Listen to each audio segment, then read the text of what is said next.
Hi everyone, Christian here. We've finally reached the beta testing phase for the ceiling tool, so I'm going to do a little demo clip to run you through basically the way it works. So let's take a look. Okay, we'll just go back to the default settings, as that's probably a better place to start. Okay, so the first thing to note is that the user interface is by no means complete. There's 3 pages at the moment: info, configuration and representation. The info will just be a title page. It'll be that same image, I assume, and it'll be basically a link to support. The configuration page will be separated. These are basically just the parameters that you will need in this interface to control certain aspects of the object, obviously. So first we have the panel design, so that allows you to basically configure your panel arrangement, overall position. This is one aspect that I haven't actually completed. It allows you to rotate it in 3D on the X and Y planes, but I haven't set the 2D to adjust accordingly, so it's not really ready, that aspect. And then this other, which should not be called panel design, should be called component geometry or something like that. Covers all the different geometric aspects of the individual components. This will be probably split over 2 or 3 pages and have diagrams and so on. But for this phase testing, the user interface is really not that critical for this tool, as most of the functions are carried out in the 2D and 3D windows. Okay, and the final page is just representation, 2D representation of the visible elements. And your surfaces, the panels is an array. I will probably make a bit more of a feature out of this, so it's a little bit more graphically appealing. But it's quite clever as an array. It's quite efficient. If you want to, for instance, have a certain sequence, it's very easy to do that sequence in here and sort of see it in the grid. So let's say we just want to have every second material to be the, let's not choose something so bright because we'll leave it at that, forest green. Okay, so 76. If we want every second one to be 76, then you just simply copy and paste the 76 into the chosen cells. So copy, paste, paste, paste, paste, paste, paste, paste, paste, and so on. Let's see if there's any more. Yeah, there's a couple more rows here. Columns, I should say. Okay. Click OK. And now we've got that green through the panels. That first panel also affects the color of the bulkhead element, which we've got assigned here.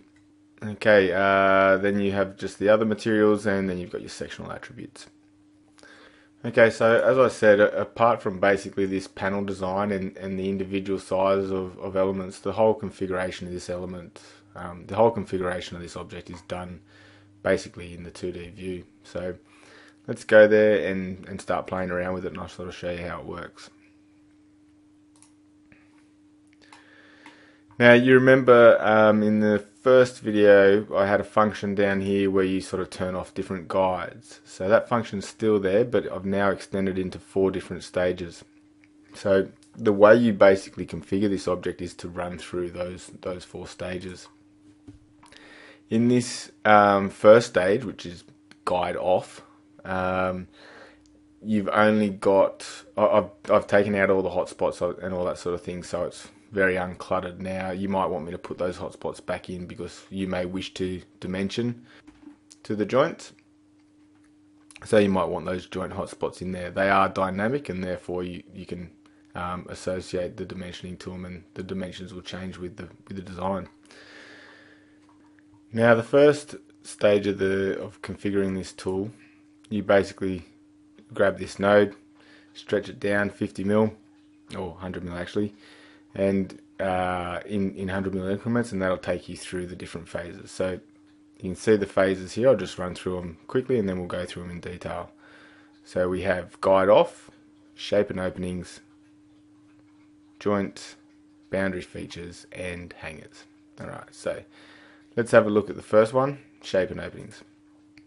So if we zoom in a little bit, you can see the add node and the curve hotspots that basically do as they say. So you can simply add another node, put another one in here, maybe curve an edge, and so on. Do as you please to sort of configure the polygon that you need.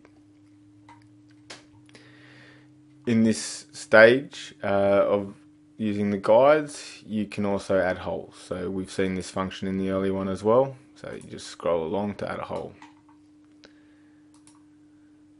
Move it into position and adjust the size. You can also change it to a circular type hole, and you can then adjust different points in there as well. If you want to add another hole,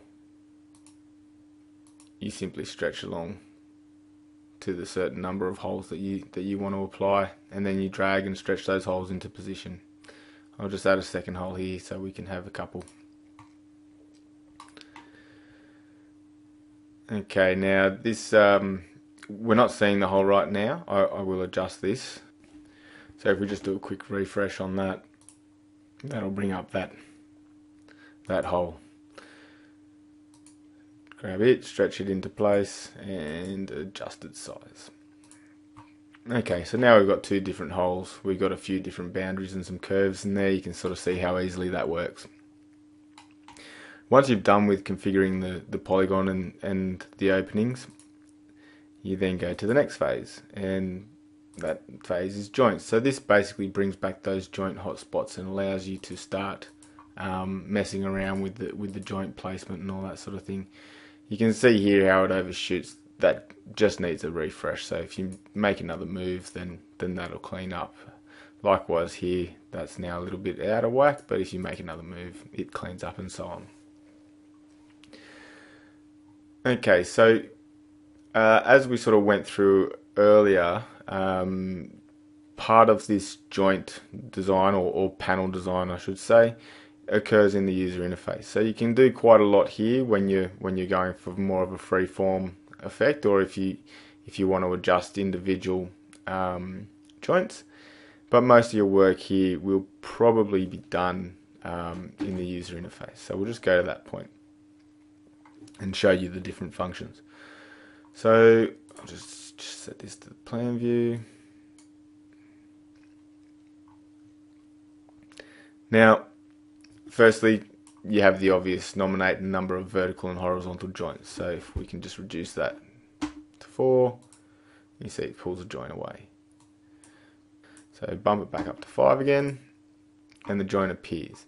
Now it needs a little bit of a refresh, and its position relative to the other joint is just based on a minimum space. So there's no real logic in that unless you start to turn on some of this logic.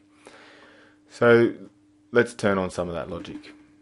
The first one is the equal spacing for V for the vertical joints. So if we turn that on, that'll then position that in a more logical place. The next one is the equal spacing for the horizontal joints. Turn that on, and they become equally spaced as well. And obviously they square off in this. They're all horizontal joints will be 0 degrees, all vertical joints will be 90 degrees when you're using the equal spacing. So if you want equal spacing but want the joints skewed, then maybe we'll have to work something out with that. I could put some more logic in for that. Anyway, let me know if it's something that you need. The next function is just simply squaring off the vertical and horizontal joints. So if you tick this, I'll sort of show you first. Let me skew a few of these. So now once that I've turned those equal off, it frees up these joints again and I can sort of just position them however I please. Now if I go back into the settings and I want to say square off all the horizontal joints, then I just check this box down here. So it won't adjust the first position, which is in the vertical it's the bottom position, in the horizontal it's the left position. All it will do is make the right position of the horizontal joints the same as the left, and the top the same as the bottom in the vertical. So we'll just see how that works. So square off horizontal joints, just sort of pay attention to these points here and watch how they change. Okay, so now they're squared off. Square off the vertical joints, once again pay attention to the bottom points and the top points and how they change. Okay, now they're squared off. So these are not equally spaced at all, they're just simply squared off. Okay, the next function is the sequencing function that was requested. So this basically allows you to set a pattern whereby the first two panel sizes repeat, basically. So if I click on, let's do the vertical one first. So with the Calpin V, it's not referring to the vertical joints, it's actually referring to the vertical panels. Where all these other V and H's refer to vertical and horizontal joints, this one refers to panels, so please don't get confused by that. So if I turn this on, you can see that's already starting to adjust based on these. Now the example that was given was a 600-900 repeating sequence, so let's set that up. Now remember these, so this is the first, the position of the first joint, horizontal joint, defining the vertical panel, and second horizontal joint. So obviously we want to set this first one to 600. Now the second one we don't want to set to 900 because it's not a distance between the two, it's the position of the joint relative to 0. So we need to set this one to 1500. Which is obviously 600 plus 900. Okay, so you can see that's affecting this side, so we need to square these joints off. So you use the square joints, so we might as well turn them both back on. Okay, now if we click OK, we'll have a look here. I'll whack in a quick dimension to just demonstrate that 600-900 pattern has taken effect. There you can see 600, 900, 600, 900, and so on. Okay, now I'll just do that with the other side just as a demonstration. So if we do the horizontal, tick that box, set this one to 600 and set this one to 900 plus the 600, which is 1500, and click OK. Okay, so you see we had a couple little problems. That's basically just going to be the placement of the joints interfering with certain things, so I'll sort of show you how that works. It seems this joint here, this joint's fallen completely out, so we can turn that one off. So that's number 5 of the vertical, so we'll just go down to 4. And this one here is going to be getting cut in a strange way and giving some bad results, so that's probably why that's not working. So let's just change this from a 600-900 to a 600-800 pattern. So that would be 1400. That brings that in and should eliminate our problems. Okay, so what was happening with that issue, this is something that you have to sort of be wary of, is when a joint is running into two edges at the same time, it basically computes a cut twice at the same value, and that obviously causes problems.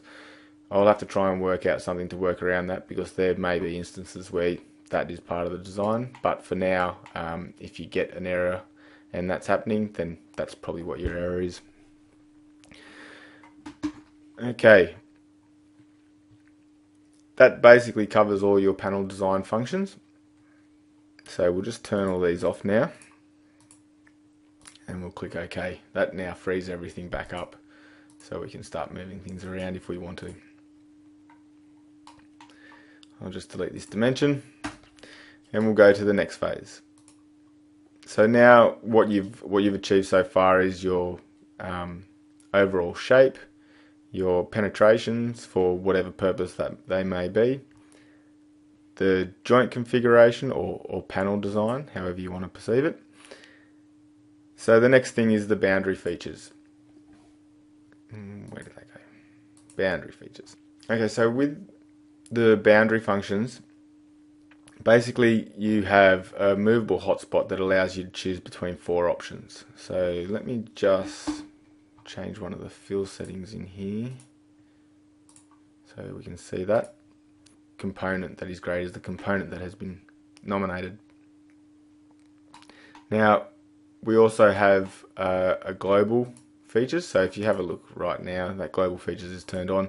So when I try and adjust this, it's locked. I can't adjust it simply because we've got the global boundary features turned on. So that means all these features are controlled by this setting here. So you can see if I change that to cornice, they all change to cornice. Change it to joint, they all change it to joint, and so on. If we want to turn that off, we simply grab this node here, stretch it along 50 mil. It's only got 2 points, so if you just stretch it whatever distance, it's only going to go to 50 mil. Click and that turns that off. So now we can control each side independently. So let's say that we basically want joints around the whole thing, but we're going to have a bulkhead on a couple sides and maybe a cornice on one side, just for the sake of demonstration. So the quickest way to do that would be obviously to turn the globals on and set it to joint. Okay, just zoom in a little bit here and show you this. So first option, as you can see in the little pop-up, says global type joint, global type cornice, global type bulkhead, and global type nothing. So we'll choose joint. Then we'll switch our global boundary features off, and that now frees up all these features to be independently controlled. So let's go and whack in perhaps a cornice in this one and a couple bulkheads. Actually, we might leave it as joint, cornice, bulkhead, and off, so we can just see all 4 options in one small space.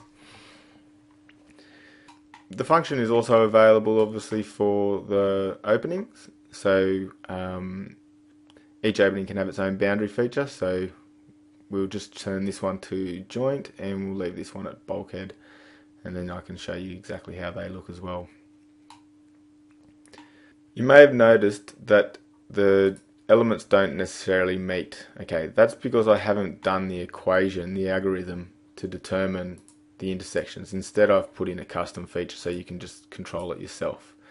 Now, the reason for this is I will do something that automates this and also gives you an override, because there will be times you will definitely need to override it. The reason is it's not a simple equation to just get these values. When you do an evaluation of 2 lines and the angle that they make between them, you always get the acute angle, because the way the maths works is it only covers things within the range of 0 to 180 degrees, so you always end up with the acute angle. There's no way I can get this to automatically know in a very simple way with minimal coding whether you want to choose the acute or the obtuse angle. What I would have to do is put in a whole series of conditional statements saying, you know, what quadrant the first line starts in and what quadrant the second one's in, and based on that it nominates which angle. Put simply, there's a lot of maths that needs to go in to actually work out exactly what that angle is and therefore determine the bisector and get these things to meet perfectly. The other reason is that a bisector of the angle, whether it be the obtuse or the acute angle, is not necessarily going to be perfect because the 2 components may be of a different size and therefore you don't want the exact bisector. So let's have a look at that. Down here we have a joint and we have a cornice. Now I'm assuming they're slightly different widths. In fact, yes, they are. So if we nominate the bisector, And ArchiCAD kindly gives us that. So if we just scroll, if we just pan around a bit, we get to the bisector eventually. I don't know if you can see that faint line that's appearing, but I am snapping to a bisector line there. So I'll do that, and you can see you don't get a clean intersection. You basically need to do it by eye. You could draw some guides for yourself if you wanted to get it spot on, but this is going to get you to within 1/10 of a millimeter accuracy anyway. It's probably something you're not going to see. Now, if you have two sides that are the same, so here we have two joints, then the bisector is exactly what you want, and it's very easy. You don't have to search for it by eye. You just basically find that line and click to it. I will, in the final version, have some aspect of that automated, but for now it's completely manual. So let's take a look at this thing in 3D. This side here is the bulkhead, that's the cornice, that's the joint. And this side over here, which I have slightly cut off there so we can get a good look at the bulkhead, that's the nothing. Okay, so let's have a look at this bulkhead. Now, the bulkhead is basically a joint with a panel attached to it. So if we come around and have a look at the joint, in this version I've nominated the T section for the joint. So I'll just go into the settings and show you that, as I don't think I've covered that yet. Okay, so in joints at the moment you can nominate a rectangular or a T section. If I just set it to rectangular, then obviously you just get a box section, and if I set it to T, then you get a T shape. So you get a T shape in the joints. Where's one that I can show you? Okay, so there's your T shape. So that's your joint width, that's your joint depth, and then these two values are also available through the T stem and T base thicknesses. So with the T section, the boundary joints become an L section. I didn't think there would be T sections on the boundary. I thought it would be an L section, so that's what I've done. If the detail is otherwise, then just let me know. Down here we have the cornice. So the cornice section is basically just a rectangular section again. There's no profile to it. If we need specific profiles, then just do some drawings, make a list of the profiles you need, and I can add in whatever profile you want. And now we'll just go back to the bulkhead, which you can see is the same L section as the joint with a piece of panel attached to it. And you can nominate the thickness of that panel down here. That's the height of the bulkhead, that's the thickness of the bulkhead. There are your cornice dimensions, frame dimensions, hanger dimensions, joints and panels. Once you've done that, there's really only one stage left to do to configure this item, and that is to set the hangers. So we stretch down to the next set of guides, and that brings up all our hangers. Okay, now I'll just get rid of this marquee. Basically, there's quite a lot of hangers here, and each one can be controlled individually. So each one can be stretched along its joint, the joint that it's associated to, or it can be toggled on and off with this function here. Now obviously, being that there are a lot of these elements, we need some global controls. So down here you've got three global controls. There are basically three types of hanger positions. There's junction hangers, intermediate hangers, and joint end hangers. So the junction hangers are the hangers at the junctions of two joints. The intermediate hangers are the hangers that are in between the junctions of two joints, and the joint end hangers are junctions on the end of the joints. With these controls we can turn them on and off as individual groups. However, these elements down here, they're not a locking function. You can alter individual components once you've adjusted these to basically what you want. So you sort of set these up and then you do some fine tuning. So let's just turn them all off. Stretch this node off, off, and off. Okay, so now that leaves us with absolutely no hangers. Okay, if you want to turn on a few individual ones, then you can. However, obviously, the most efficient way to do this would be to turn on certain groups. So let's say it's a pretty small arrangement, so we don't need our intermediates. So we just turn on the hangers that go in the junctions, and we turn on the joint end hangers. Okay, now we have a look, and we just sort of work out whether or not we need anything else. For instance, you know, we've got some long lengths here. Perhaps the longer lengths will actually need a hanger in them, so you can just go and turn on a few of those ones that are in the longer lengths.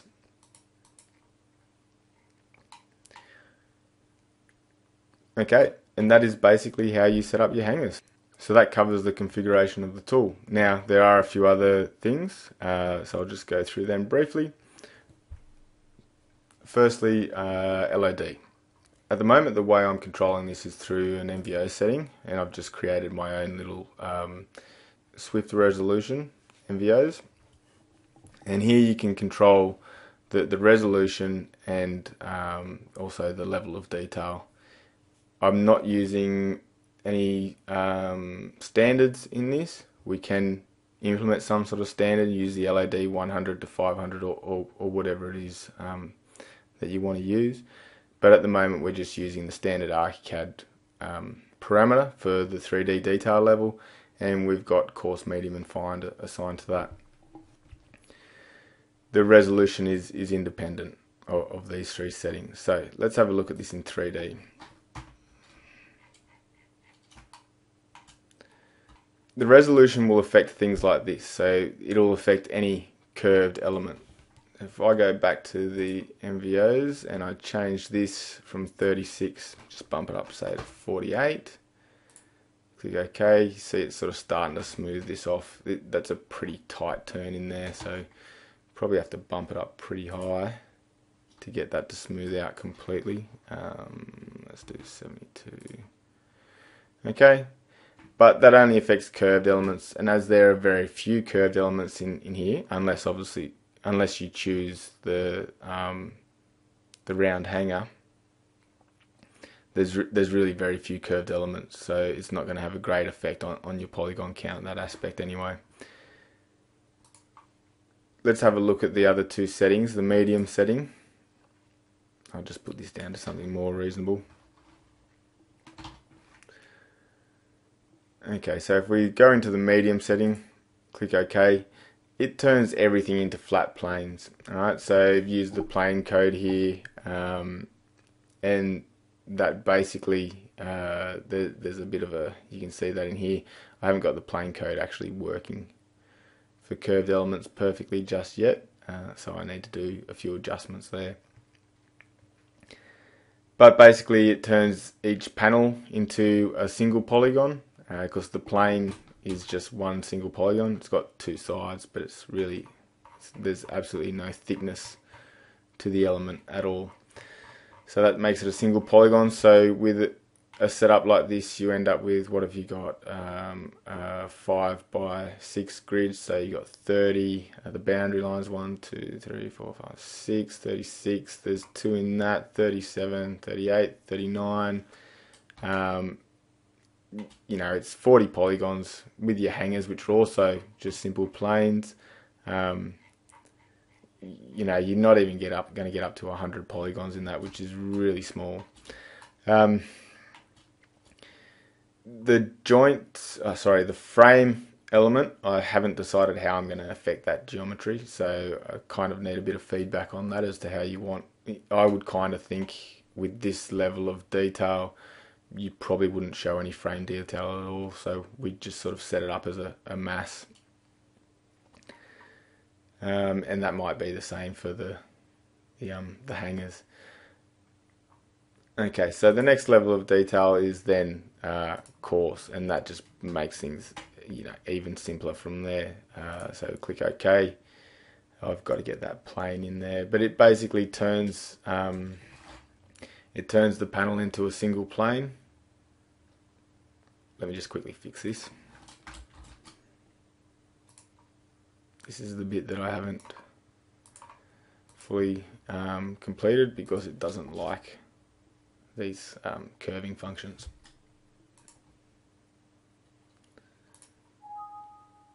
See, illegal mask value, that's what it's talking about, the curving functions. So if I just go and just quickly get rid of that curve. Okay, and back to 5, and there we go, it's all fine. So that turns the whole thing into one plane. So rather than 30, we've got 1, and it makes the joints as just 3D line work. You've still got the same sort of detail for the boundary features, so that's still 2 planes, and I once again still need to resolve what to do with the frame in this regard. Now, 2 things to think about. Is this level completely unnecessary? Because it has reduced it obviously quite a lot, but perhaps the medium is as low as you need to go. So perhaps we need to make the coarse into the medium and the medium into something between what the current medium is now and the fine. So just think about that one. Also, do you actually want to control this through the MVO settings? This is going to be the only item currently that uses this. Obviously we'd like to build a suite of items that use this element, but if this is the only item that's going to use this, maybe the MVOs is not the best for now. However, obviously being in the MVO settings means you can assign it to your drawing type, so it's a really powerful way to do things. The other thing is perhaps we don't want overall levels of detail for the thing. Perhaps we want individual levels of detail for different components. So perhaps you want the panels at detailed and the hangers at coarse, and so on. So have a little bit of a think about that. Okay, so that's basically it. Have fun. Do your best to break it. I'm sure in this early stage you'd be able to break it in a few different ways. So the important thing is send me the error reports you get in that. So make sure you got your error reports turned on. Options, work environment, model rebuild, I think. Yep. And interrupt with error messages. So make sure you got that ticked, and that will mean that basically when there is a problem, when you go into the settings, that little error will pop up here, and it'll tell you what line of code is problematic. Most of the times it'll tell you the line of code. So basically, whenever that happens, take a screenshot and send it along to me so I can start to compile the bugs and fix them, obviously. Okay, enjoy.